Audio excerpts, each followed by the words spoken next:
Can you see the screen? I sure can.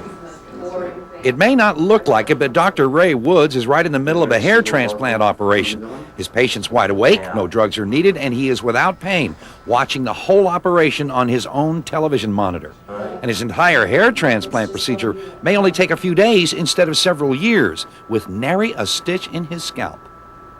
Research and development into the Woods technique began in 1989 to address the massive problems we were seeing in the traditional hair transplantation industry.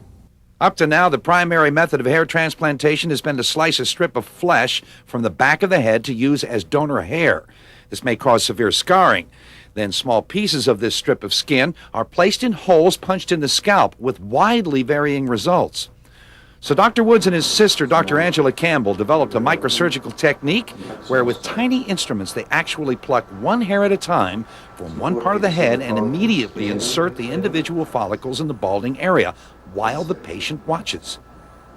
The patient can be aware of each and every hair as it is placed into their hairline. You can cut your hair extremely short within 2 weeks and there will be no visible scarring. The effect on the donor area where the hair comes from is so minimal, Dr. Woods says he can take hair from other areas when there isn't enough on the patient's head.